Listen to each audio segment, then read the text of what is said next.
shooting range, or working on just our public speaking abilities, or our crisis intervention, or just how to talk to somebody on the same playing level. They're always trying to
Good evening. We've got some additional updates that we'd like to provide our community related to the officer-involved shooting that happened earlier this morning in the 3400 block of 15th Avenue South.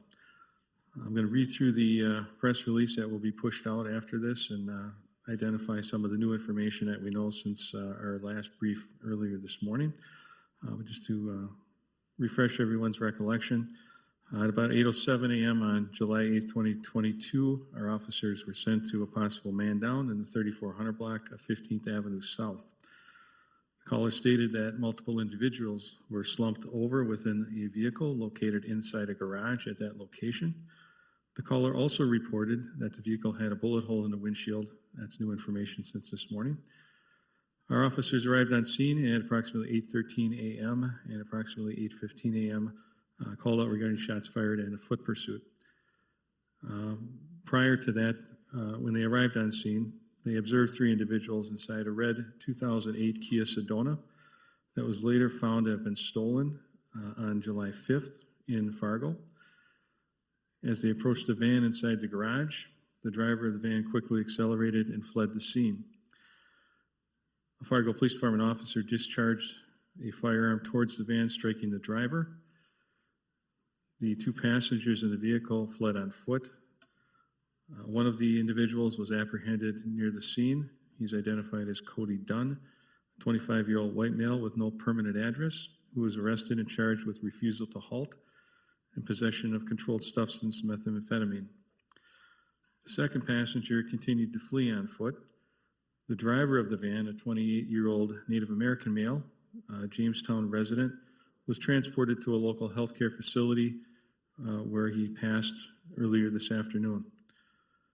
FArgo Police have notified next of kin, and we will be releasing that information relative to that individual, as well as the information related to the officer tomorrow afternoon. However, we are continuing to seek the public's assistance in identifying the third individual who fled the scene.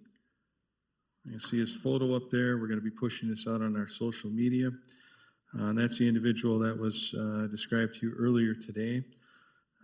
He fled the scene on foot, and he's wanted for failure to halt. So we'll be looking to identify and arrest him, at which point the Bureau of Criminal Investigation can also interview him regarding this shooting. As I said earlier this morning, the North Dakota Bureau of Criminal Investigation, within a very short time, took over the investigation relative to the use of force by our officer. This will take them several days, well into next week, to complete that investigation. They have all of our body cam and in-car video. Everyone at the scene had body camera footage, so we'll have that will be available at some juncture. And they've also interviewed not only law enforcement witnesses, but citizen witnesses, and their investigation is ongoing. So they are the lead agency from that perspective.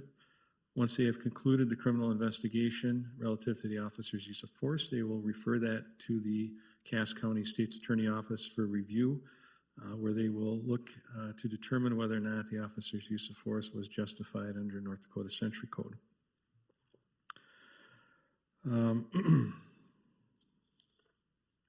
The officer involved is an 11-year veteran. He's been placed on paid administrative leave, which is standard practice and policy, while the investigation continues. As the investigation progresses, information will be released as it becomes available. Fortunately, in this incident, while it's unfortunate that an individual lost his life, this is a traumatic instance for our officers as well. None of them were injured, and we certainly appreciate their efforts throughout this investigation, as well as the assistance of the Cass County Sheriff's Office, who took over calls for a short period of time while many of our personnel were involved in this investigation. And I'm happy to take any questions.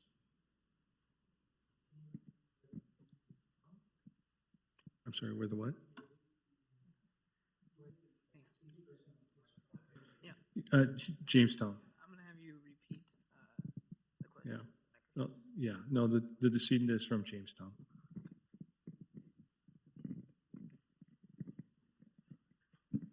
I'm looking to learn a little bit more. Ty Schoner, WDAY Radio. I'm looking to learn a little bit more about the lead up to the shot.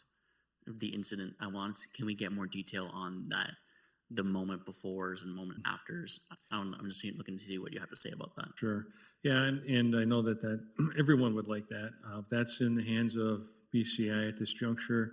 So in order to maintain the integrity of that investigation, none of us up here actually know all of those details. They are the ones who conduct those interviews and verify the information. And when their investigation is complete, then we'll be advised in terms of of what their findings were. Yes, sir.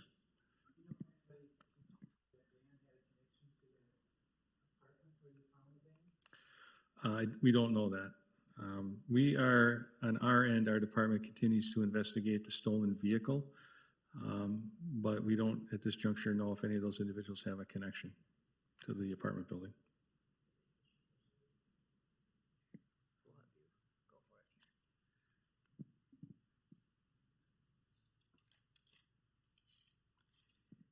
It was asked this morning, but were any weapons found in the van or around the van?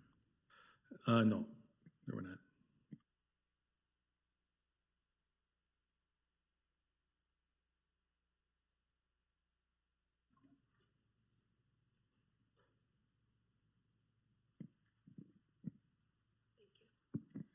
Chief, I just want to clarify, Bailey with Valley News Live.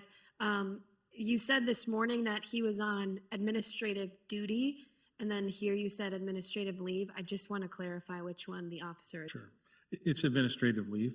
At some juncture, he will come back in a transitional duty status, meaning he won't be on the street until such time as the investigation is done and the state's attorney makes a ruling on his use of force.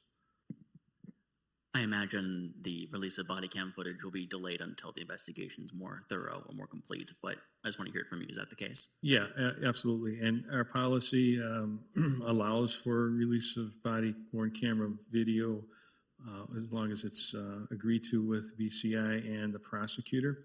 That was a policy update that we made last year as we were attempting to increase our transparency. And so that's the determination that will be made somewhere down the road. But yeah, that could happen prior to finalization with consent of those individuals. Chief, this is Sam with WDAY TV. Do you know, was there an effort made by the driver of the van to hit the officer, or did they just try to flee away from the scene? I don't know those details, unfortunately, until we see the results of the officer interviews. Now that we have more details on the suspect who did flee, I asked you this morning if there's a concern for public safety. And I want to ask you that one more time. Is there a concern for public safety? Well, I think it's the same concern that we had earlier today. I mean, this is an individual who was in a stolen vehicle. We don't know who he is, and we don't know what his status is or what if, other dangers he might have. But certainly it's an individual that we would like to identify, locate, place in custody, and then provide BCI with that information so they can complete the shooting piece. Is there a training process for officers trying to fire at fleeing vehicles? Our use of force training covers all of those things, vehicles included. And, in a nutshell, the use of deadly force is justified when you are objectively reasonably believe that your life or your safety or someone else's life or safety is in jeopardy. Chief, I have another question. Are any of the officers who are up there with you this afternoon, were they connected to the incident this morning? Actually, they were, and so credit to them, they're still here. Investigator Call, Sergeant Moss were on scene quite quickly, and Sergeant Moss was our incident commander at the scene. And Assistant Chief Stefanowicz was out as well. Just to get a clarification from everybody on the scene, we talked to a witness next to that garage where they crashed. She said she saw a female fleeing from the van. Was it all males, if you can confirm? All males, yes.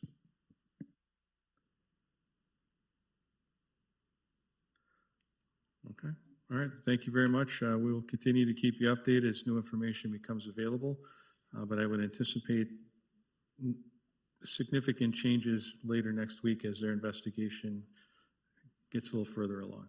Okay, thank you.